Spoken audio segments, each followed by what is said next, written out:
6. Februar 2023 in Mannheim sind wir jetzt bei der Firma Wolfhaus und das Haus hat es wirklich in sich. Es sieht so ein bisschen, ja, so eine Mischung, würde ich mal sagen, aus ganz modern und ich sag mal, das Satteldach oben drauf macht so ein bisschen alltagstauglich, aber innen muss man sagen, da habt ihr alles aufgefahren, was irgendwie die Leute beeindrucken könnte. Ich bin zusammen mit Gernot, ich grüße dich ganz herzlich. Baujahr von dem Haus? Vor 10 Jahren gebaut, das heißt 12 Jahre alt. Das Coole ist hierbei, dass die meisten Musterhäuser, ich sag mal, nur ein Beispiel sind, denn jedes Haus bei euch ist anders theoretisch, oder? Ist individuell geplant, nach den Vorstellungen der Bauherrschaft und natürlich nach deren Geldbeutel.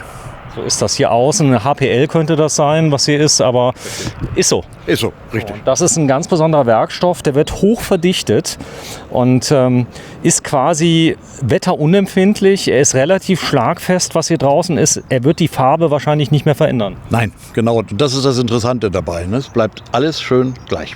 Es ist durchgefärbt. Es verändert sich noch nicht mal die Form. Es wälzt sich nicht. Es ist wirklich ein Wahnsinn. Das hält, kann man sagen, tatsächlich ewig. Ja, es gab ja früher mal, ich sag mal, ganz früher Werkstoffe, die eingeführt worden sind, die auch ewig gehalten haben. Die hatten Probleme. Ist das neue, ich sag mal, langhaltbare? Das ist das Langhaltbare, ganz genau. Das wälzt sich tatsächlich nicht. Das wird ebenfalls verwendet für Balkonverkleidungen und Ähnliches inzwischen. Als wetterabweisend ist es sehr, sehr wartungsarm. Das heißt also, hier könnte mal Moos mal draufkommen. Das wird einfach abgekerchert. Das kann man einfach abblasen in aller Ruhe und da kann sich auch weiter nichts festsetzen. So, die Wandstärke hier bei dem Haus? 42 cm. Ist das im Moment noch so, wie ihr baut? 42? 42, ja. Okay, das ist so. Das ist ein KfW40 Haus mit KfW40 Außenwänden und demgemäß auch entsprechend isoliert. So, wenn ich das bekomme ich das auf Wunsch fix und fertig. Ist das, ich sag mal, das Konzept bei euch? Ja, fix und fertig. Aber wenn der Bauherr den Wunsch hat, Eigenleistungen zu erbringen, selbstverständlich gerne. Also das, was außerhalb der Technik liegt, wofür wir normalerweise verantwortlich sind, das darf er natürlich gerne machen. Wie Bodenbelege, Malen, Streichen. Dadurch kann man viel, viel Geld einsparen. Und das, was der Bauherr an Lohnleistungen einspart, das sind dann oder ist Eigenkapital für ihn und für seine Bank. So, jetzt sind wir hier in Mannheim. Hier gibt es viele Häuser. Ihr habt den Platz Nummer 1. Da ist immer viel los bei euch, oder? Sehr viel. Die Leute kommen entweder als erstes hier zu uns oder, wenn sie alles durchhaben, als letztes. So, ihr wart ziemlich stilsicher innen, ich habe das mal gezeigt. Also dadurch, dass das Haus schon so alt ist, wenn die Leute reinkommen, merken die das, dass es schon ein bisschen älter ist? Nein, gar nicht. Krass, oder? Das kann man hier. Ist doch schön bei der Besucherfrequenz, ne? Man sieht nichts davon. So, jetzt ist bei euch so, hier laufen wie anders im normalen Leben ja nicht nur 5 Leute in der Woche durch, sondern hier laufen Tausende durch, ja. Und das heißt, es muss extrem beanspruchungsfähig sein. Es fängt schon an bei der Haustür, oder? Natürlich, die muss sehr robust sein, weil zum Beispiel bei meinem Markt kommt es auch vor, dass die Leute mal so ein bisschen dagegen hauen, wenn die Tür nicht gleich aufgeht. So, hier sieht man, die Garage ist integriert, das ist nett gemacht. Es macht so richtig was her, aber es ist so ein bisschen eine Mischung, ich sag mal, es muss nicht immer die Stadtvilla sein, so optisch, oder? Nein, vor allen Dingen die Dachform, das Satteldach kann man im Grunde genommen überall bauen, während man jetzt Walmdach oder Flachdach auch nicht überall bauen darf in den Neubaugebieten. Ne? Die Wohnfläche, da kann man sich unglaublich vertun. Was hat das hier denn? 186 Quadratmeter Netto-Grundfläche. Netto-Wohnfläche. So, es gibt auch eine Verbindung. Hier vorne gibt es nicht zur Garage, sehe ich gerade. Das wäre aber möglich. Das wäre natürlich möglich. Es geht hier vorne rein zur Garage. Das soll ja den Carport darstellen. Und dahinter haben wir dann die Technik angeordnet. Ich zeige das gerade nochmal. Ich war gerade auf eurem Logo. Also wir sind bei Wolfhaus ein Leben lang. Ihr kommt aus 977. Was ist das? Das ist in der Nähe von Fulda, 40 Kilometer, Bad Kissingen. Bad Kissingen, kenne ich. Abenteuer Allrad, die große Messe. Da sind wir nämlich immer und drehen dort. Ja. Und Bad Kissingen, das heißt, ihr kommt aus Franken, oder? Richtig, Oberfranken, ganz genau. Ich sage mal, wir sind eine bayerische Firma, aber mein Chef sagt dann immer, nein, wir sind eine oberfränkische Firma. Bekomme ich auf Wunsch auch hier diese Auffahrt gemacht von euch? Natürlich. So, das heißt, also ich krieg's so, wie es hier steht, wenn ich das will? Natürlich. So, mit Bodenplatte oder mit Keller dazu. So, die Garage wäre jetzt hier links, das Carport wäre hier. Hier könnte man die E-Bikes und so weiter unterbringen, das würde gehen? Und man könnte jetzt hier auch hier hinter beispielsweise E-Bikes machen, entweder hier oder hier hinter. Und auch da sind dann die Mülltonnen und Ähnliches. Ja, schöne Details hier eingearbeitet. Ist das hier Beton, die Decke, oder ist es Holz? Nein, das ist eine Holzdecke. quasi eine Carport-Decke, kann man sagen. So, Schichtholz. Und die ist auch schon so alt. Ja, die ist auch schon so alt. Es ist toll. Nicht, ne? Ja, ist aber toll, dass ihr das sehen könnt. Ihr habt das so gebaut. Klar, das wird mal gereinigt, keine Frage. Aber man musste jetzt nicht neu streichen bisher. Nein, gar nichts. Bis jetzt wurde noch gar nichts gemacht. Das soll auch noch ein paar Jahre halten, weil die Häuser auf den Geländen stehen etwa so zwischen 15 und 20 Jahre. So, jetzt sind wir ja hier in Mannheim, Ludwigshafen. Ist die Luftverschmutzung noch ein Thema hier? Oder weil ich kann mich damals noch daran erinnern, da war hier die Luft, der Himmel war gelb damals. Gut, das war früher mal. Das hat sich inzwischen wesentlich gebessert. Ne? So, das heißt, wenn ich jetzt hierher komme, wenn ich jetzt hierher komme, dann, ich sag mal, kriege ich ja die geballte Ladung quasi an Musterhäusern. Die Leute laufen von A nach B, kriegen alles mit. Was spricht denn jetzt für Wolf bei euch? Für Wolf spricht, dass wir ein mittelständisches Unternehmen aus Oberfranken sind, die aus einer Zimmerei hervorgegangen sind, also reine Handwerks- und Zimmermannarbeit eigentlich noch anbieten. Ich kenne den Chef auf Wunsch, wenn ich das will. Ja, natürlich.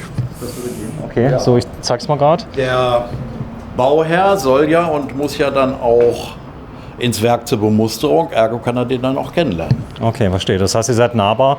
Ja, wir drehen ja ganz oft in Franken. Frage, was ist hier dahinter? Technik.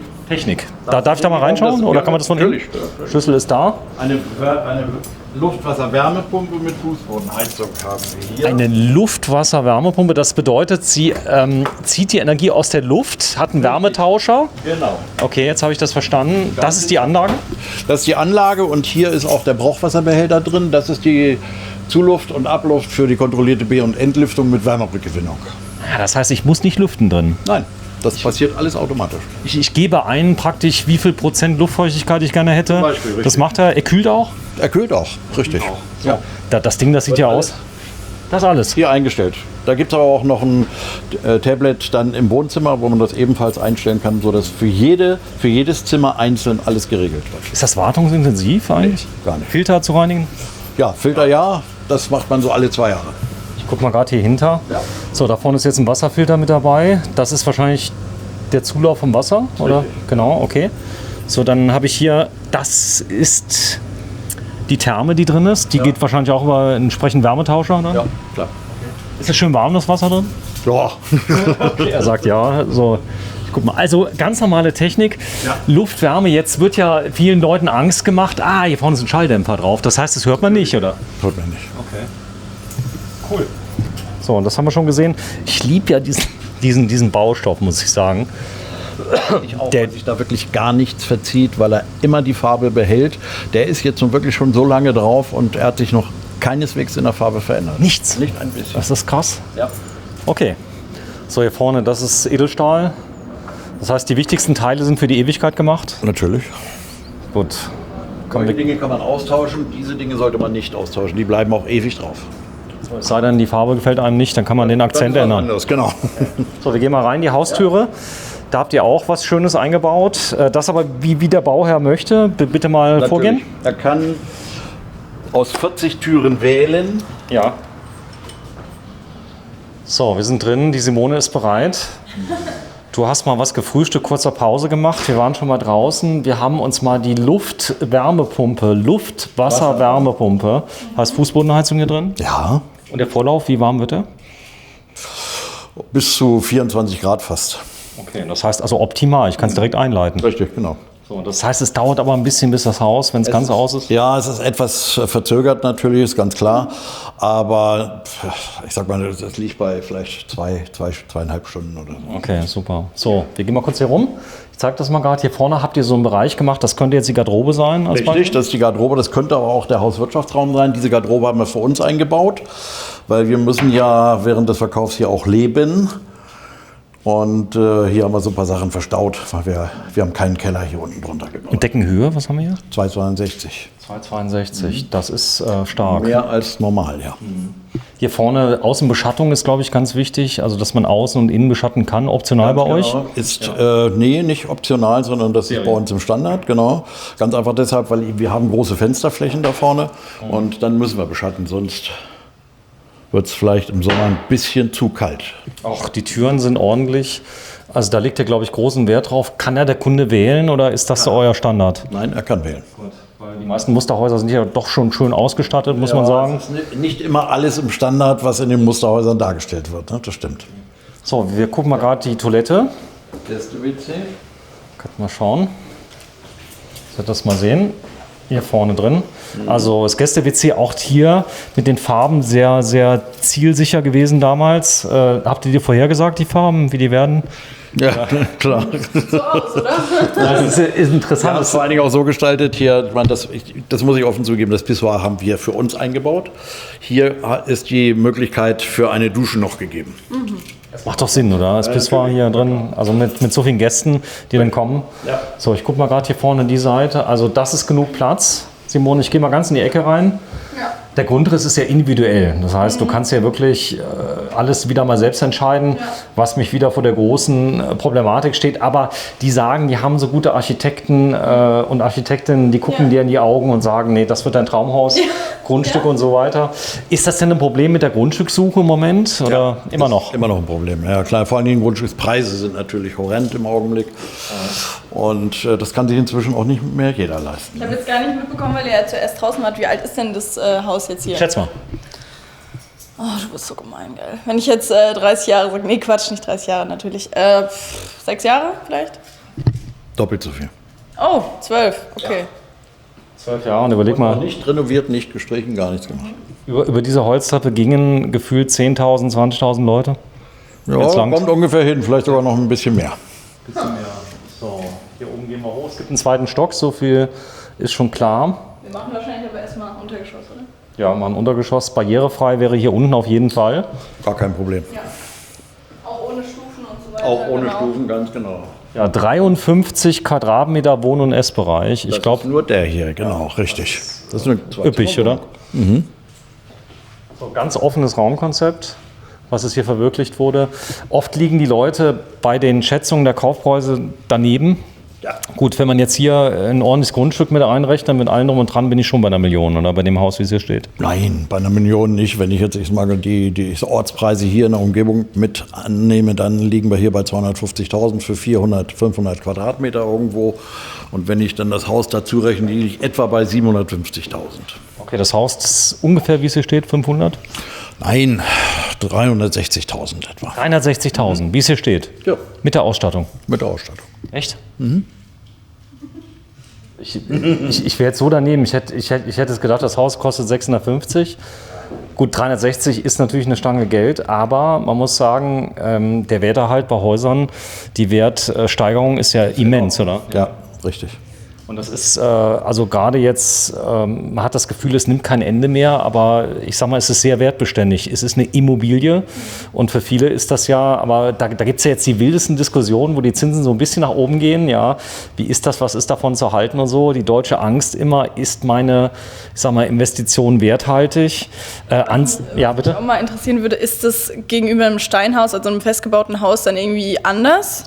Ja, geringfügig schon, das kann man so sagen. Die Banken geben da teilweise eine etwas geringere Bewertung. Ne? Die werden dann teilweise, ja, das kommt sehr auf den Hersteller auch an, zwischen, ich sag mal, 70% und 90% gegenüber einem Steinhaus. Okay. Sag mal, wenn Leute kommen und sagen, es kommt ein Sturm, ist das sturmsicher? Hat das irgendwas zu tun mit den amerikanischen Häusern, die man so kennt? Ganz sicher nicht. Nein, die Amerikaner bauen vollständig anders als wir. Bei uns wir bauen tatsächlich Holzständerbauweise, das heißt eigentlich Fachwerkbauweise. Das, was bei uns in den alten Städten, in den Dörfern noch Jahrhunderte steht, das ist fast die gleiche Bauweise, die wir anbieten hier.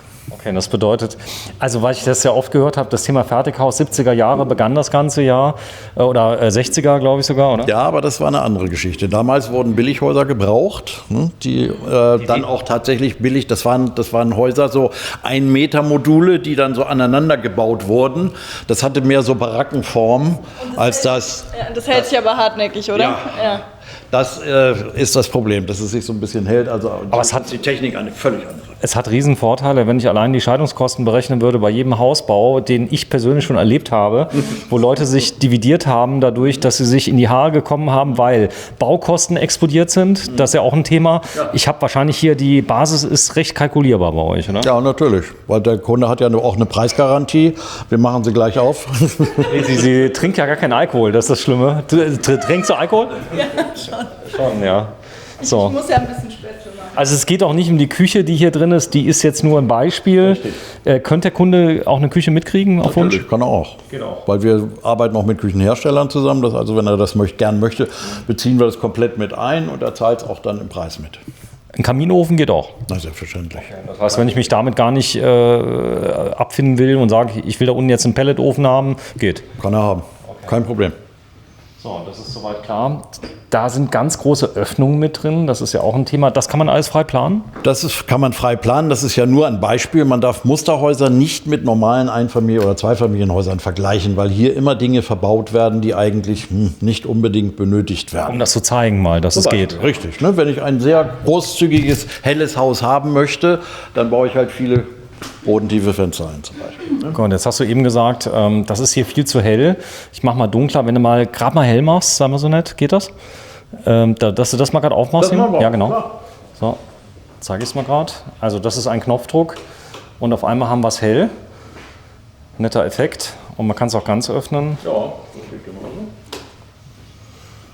Was ist denn, ich sag mal, in der Kommunikation so wichtig, die Unterschiede? Es gibt ja hier ganz viele Anbieter, allein schon jetzt hier, und es gibt unglaublich viele Musterhäuserparks, die man besuchen könnte. Also ich habe jetzt mal allein mal gemerkt, allein so beim ersten Hingucken kam ich so auf 6, 8, 10, die richtig groß sind in Deutschland. Davon kommt eins neben dem anderen. Ist die, ich sag mal, die Qual der Wahl, ist das nicht ein Riesenproblem für viele? Nee, glaube ich gar nicht mal so sehr. Ich meine, viele Besucher interessieren sich erst einmal dafür, für die Optik des Hauses von außen und die haben sich selten gut informiert über die einzelnen Hersteller. Das ist wirklich so, oder? Das ist wirklich so, ja. Das heißt, die Leute kommen rein, oft stellen Völlig unbedarft. die so blöde Fragen wie wir, zum Beispiel, aus was ist die Wand? Zum Beispiel, genau. Ja, und jetzt, damit du das nicht 100.000 Mal nochmal erzählen musst, werden wir es jetzt mal filmen. Das ist so eine Ständerwand. Das ist eine Holzständerweise. Genau, das ist jetzt hier, wir verwenden anders als andere Hersteller als Außenisoliermaterial keine Styroporplatte, sondern eine Holzweichfaserplatte. Das heißt, bei unseren Häusern ist alles aus Holz. Tatsächlich, bis auf die Innenisolierung, das ist Steinwolle aus Gips hergestellt. Aber alles ökologisch. Atmen kann das Haus? Bitte? Atmen kann das Ja, Haus? das ist eine diffusionsoffene Bauweise, so nennt man das Ganze. Ne? Das heißt, die Feuchtigkeit kann ein Stück weit rein und raus? Oder? Sollte sie auch. Ein Haus muss atmen. Das, was hinter dem Ganzen steckt? Ganz genau. Das ist ja die Außenwand. Ja. So, da ist so ein Misten und fließt runter. Stolit-Edelputz, der knallhart wird. Und den Grundputz machen wir dann im Werk schon auf die Außenwand. Und so kommt das Haus, die Außenwand dann auf die Baustelle. Und wenn das Haus komplett zusammengefügt ist, dann wird der Endputz aufgebracht. Was total krass ist, was ich gelernt habe, Simone, die Häuser entstehen in wenigen Tagen. Ja. Das heißt also, es wird erst die Bodenplatte, glaube ich, gefertigt vor Ort. Und dann, ich sag mal, kommt das Haus, wie lange dauert es? Also für den Aufbau des Rohbaus benötigen wir so etwa 1 bis 2 Tage, dann ist das fertig. Also da denkt man so ein Riesenprojekt und aber das sind die Leute jetzt immer mehr gewohnt, muss man sagen. In Baden-Württemberg mittlerweile 50% habe ich gehört, der neuen Häuser, Holzständerbauweise. Also es wird immer mehr, oder? Es wird immer mehr, aber 50% sind es meines Wissens noch nicht. Ich denke mal, wir liegen jetzt bei 32%. Das ist aber doch einiges. Also dafür, dass das mal so mal verpönt war, sage ich jetzt mal. Der Vorteil ist natürlich, ich muss es nicht trocken wohnen. Richtig. Es gibt keine Risse, nehme ich an. Richtig, genau. Es verzieht sich nicht, all das. Und jetzt sind wir mal ehrlich, was geschieht mit den meisten Häusern, die jetzt 60, 80 Jahre sind, die werden doch wieder abgerissen. Das ist das, was ich gemerkt habe. Das stimmt tatsächlich. Ja, ist mir jetzt passiert, also tatsächlich in der Nachbarschaft ein Steinhaus abgerissen worden, ein Holzhaus, Holzständerbauweise wird gebaut. Dann natürlich auch die Formen, du kannst hier Formen realisieren, das ist alles, oder? Schlichtweg alles, ganz genau. Und hier sieht man beispielsweise sehr gut, das ist sehr hell hier oben. Ja. Ne? Und dieser Bereich hier ist sehr, sehr gut. Ja. Hier kommt auch immer die Frage auf, wie putze ich denn die Fenster da oben? Die sind beschichtet, die sind noch nie geputzt worden. Gar nicht. Das ist schon mal gut. Das ist schon mal gut. Im Prinzip eine Keramikversiegelung oder sowas. So, Wellness pur, 15 Quadratmeter Bad. Finde ich immer so cool, ihr habt es rangeschrieben, dass sogar die Leute... Wichtig, dass die Interessenten wissen, für jeden Raum, wie groß ist er, zu welchem Zweck dient er. Weil die meisten haben keine Vorstellung von der Größe dann. Ne? Die können das nicht umsetzen. Ist mir passiert tatsächlich bei einer Gerichtsverhandlung, als sie mich fragte, die Richterin, wie lang denn der Saal sei. Das ist so eine typische Frage. Ich sagte 15 Meter, es waren 7. Oh. Das war damals so. Ich habe mir die Szene gut gemerkt, danach habe ich mir überlegt. Aber viele haben gar keine Vorstellung. Das heißt, also wenn das Haus gebaut wird, die Grundplatte erstmal da steht, dann denkt man, mein Gott, was für ein kleines Haus, oder? Richtig, genau so ist es auch. Ich gehe mit den meisten Bauherrschaften oder zukünftigen Bauherrschaften gehe ich immer auf den Bauplatz und rahme die Umrisse des Hauses ein. Und dann kommt immer diese Frage, ach, so klein ist mein Haus? Jetzt hier hinter dir ist, Ja. ist ein Designelement? Nein, Quatsch, das ist eine Heizung. Das ist eine Heizung, ja. Das könnte sein, Infrarot oder? Nee. Nee, das Vielleicht ist eine ganz Heizung. normale, ja. Aber elektrisch. Aber Standard wäre dann hier eine Rippenheizung, um die Handtücher drüber hängen zu können. Ne? So, hier vorne die bodenebene Dusche. Ich finde auch diesen Farbton extrem gelungen, weil er sehr langlebig ist. Er nutzt sich nicht so schnell ab. Stimmt, das ist vollkommen richtig. Das Weiß hat sich ja schon jetzt ein bisschen überzogen. Und das sind jetzt eigentlich immer noch relativ moderne Farben hier. Ne? So, es ist tatsächlich, jetzt habe ich was entdeckt. Das ist mir tatsächlich passiert beim Badausbau. Siehst du den kleinen Riss da oben? Da ist nämlich Holz drauf. Und ich nehme an, dass das Holzdach ein bisschen arbeitet, oder? Ja, das ist ein ganz normaler Vorgang. Das gilt für Holz wie auch für Massivhäuser. Da arbeitet das Dach natürlich gegen die Wand. Und deswegen wird da normalerweise auch immer ein Streifen eingeklebt. Ne? Aber trotzdem nach 10, 12 Jahren hat man ganz klein, das ist kein richtiger Riss. Ich kann das gar nicht richtig sehen. Aber das ist jetzt kein Mangel, das muss so sein. Ja. Da streicht man irgendwann mal ein bisschen über und dann war es das wieder. So, Boden, große Fliesen habt ihr damals schon gewählt. Haben wir ganz bewusst gewählt. Meter mal Meter. Sind optisch den Raum größer, ne? Und ist auch leichter zu pflegen für die Hausfrau. Absolut, aber der Trend kam es viel später. Der kam erst 2012. Ernsthaft erst seit ein paar Jahren, so 7, 8 Jahre. Es ist mir aufgefallen in den Musterhäusern, viele Sachen, auch hier, ich sag mal, die Hölzer-Optiken, die vorne drauf sind, das kam auch erst 2015, 2013 und hier schon integriert. Macht ihr die Trends so ein bisschen mit den... Müssen wir. Nach gewisser Zeit muss man das einfach machen, sonst ist man einfach weg vom Markt. Das ist immer so. Ne? Ich mag diese Treppe, das ist so ein richtiger Stilbruch. Ja, das stimmt. Ich liebe die aber total, weil das so eine... Nee, es passt genau da rein. Es wirkt, auf manche... Gestern hatte ich eine Dame da, die sagte, um Gottes Willen, also die Treppe geht ja gar nicht. Also mir gefällt es auch nicht, um ehrlich zu sein. Aber nein, man kann ja auch eine ganz andere wählen. Eben. Das war Das damals ist Trend. Ja, ich finde die aber richtig cool. Also so unterschiedlich sind die Geschmäcker. Ja. Genauso die Badewanne. Da werden jetzt einige sagen, Gottes Namen, wer hat denn diese Badewanne gemacht? Ein 15 Quadratmeter Kinderzimmer, 15,38. Da rennt die Simone gleich rein. Ins Spielzimmer.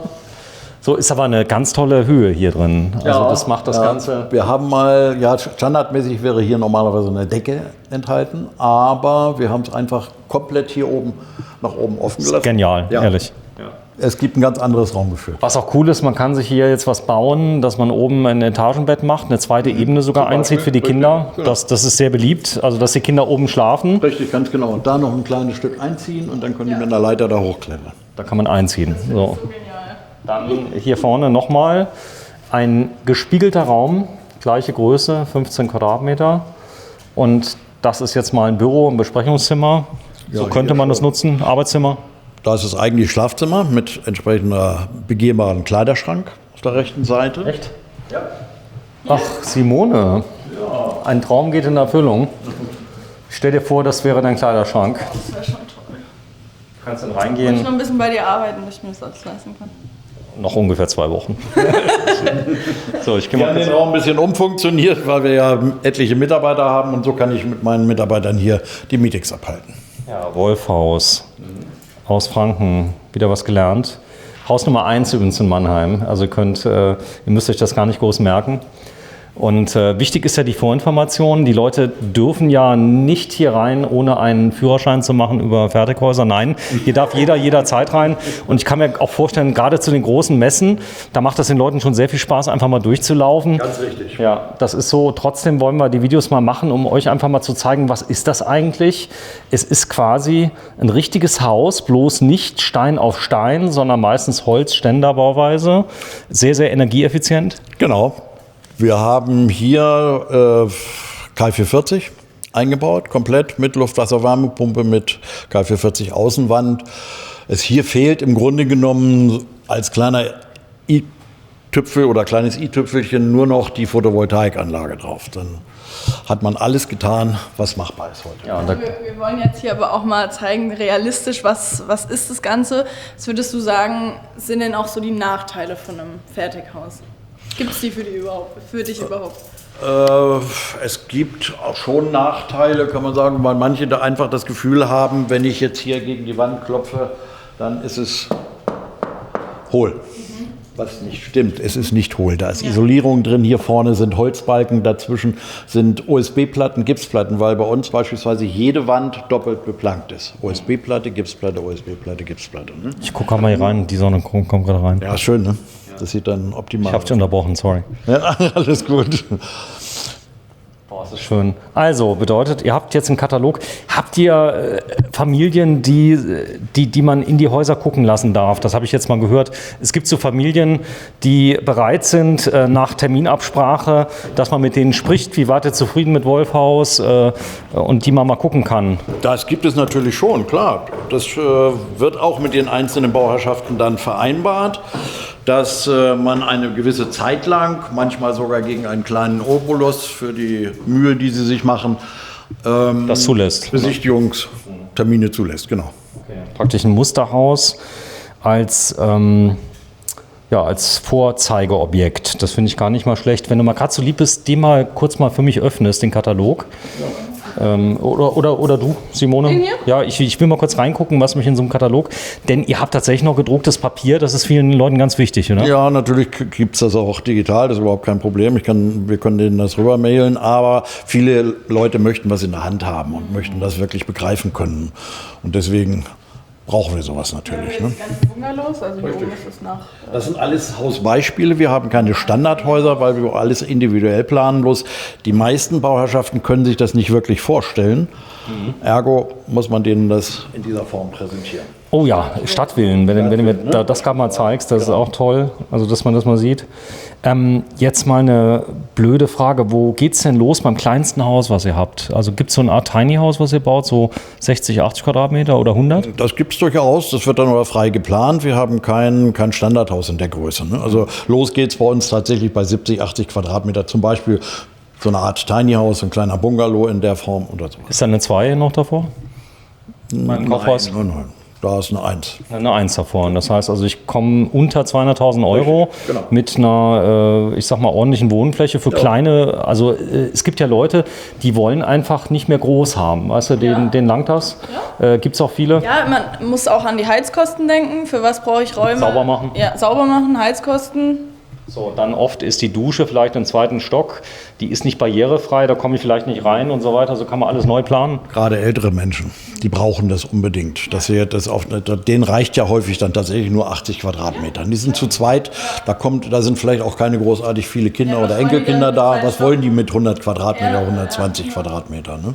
Der Wunsch wird jetzt immer konkreter. So, der Gernot, der ist da.